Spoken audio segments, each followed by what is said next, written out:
Well, greetings. My name is Mandivamba Rukuni, and my apologies for not making it to the third global conference. I'm a panelist on the Global Trends Commentary session, and my topic is recent developments in food and nutrition security on the African continent. Well, let me start with the status of food and nutrition security in Africa. Estimates 2016 show that at least 150 or so million individuals suffer one way or another from food insecurity in Africa. Although this is still an alarming number, this comes on the backdrop of a situation that's improving in Africa. The one milestone is in the year 2015, Africa is estimated to have actually achieved adequate food to feed everybody on the continent, although this food is poorly distributed.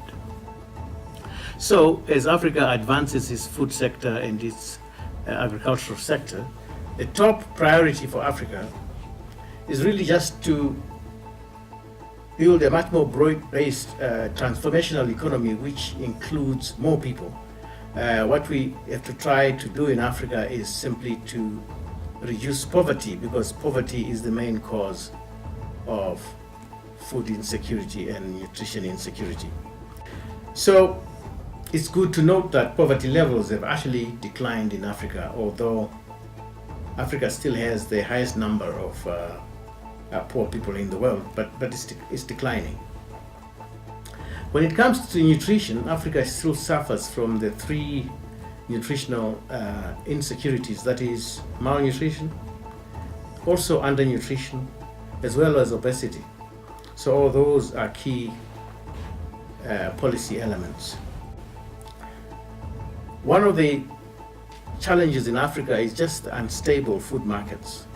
Commodity prices that are unstable go up and down, and also an increasing number of natural disasters, whether droughts or flooding, and droughts are becoming multi-year droughts as opposed to single-year events several decades ago. So the challenge is to increase resilience, especially given climate change issues. So a major aspect in Africa is promoting and financing programs that promote climate resilience agriculture. As I said earlier, there's been marked improvements in nutrition, although many are still insecure.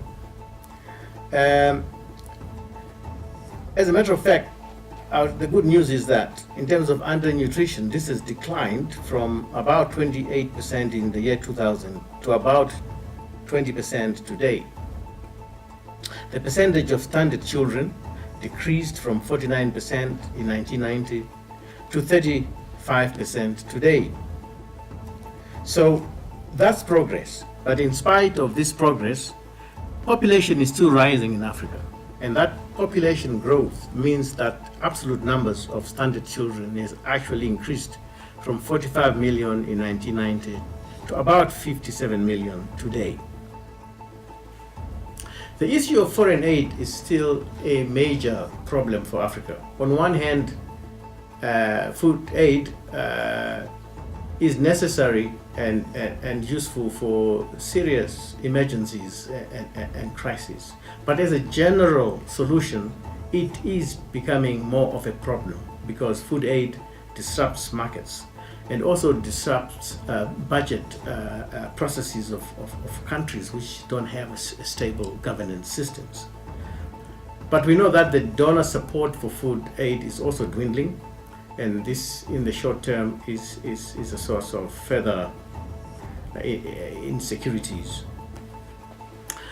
But the traditional problem with food aid has been that once a nation gets food aid assistance, there's a tendency for a substitution effect where governments spend less on an issue they should be dealing with because the donors chipping in. So if there's one major solution, I would say is broadly in the area of policy, broadly speaking, policies in Africa, policies to transform and broaden economies so that most people are going to be logged in, the part of the mainstream economy. But there's been a kind of proliferation of policy frameworks in Africa, partly imported and partly homegrown. So most African countries, as we know, struggled to internalize the MDGs, and now we've got the Sustainable Development Goals. These are somewhat an improvement over the MDGs, but there's still issues.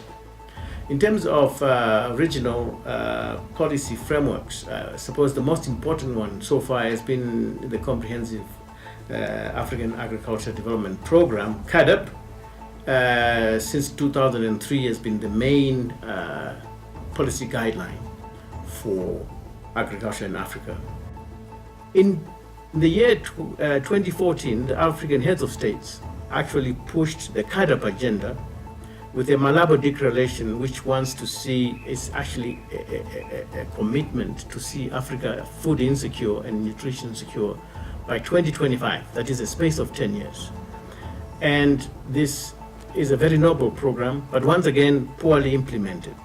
So both global as well as regional policy programs, which actually sound well and noble, suffer from this problem of poor implementation, which is an issue that I won't have time to go through in detail today, but it's just a way of concluding my statement by suggesting that as Africa improves its agricultural sector, that sector is growing, the economies are also stable and starting to grow again.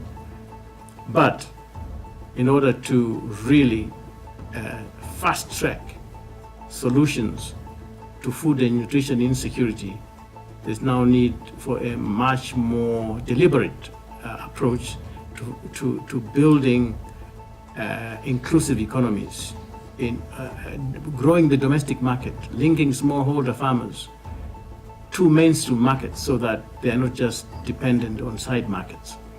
And it is possible then that by 2030, Africa will meet the SDG goal of being food and nutrition secure. Well, thank you very much. And once again, my apologies for not being able to make it physically to the conference. Bye.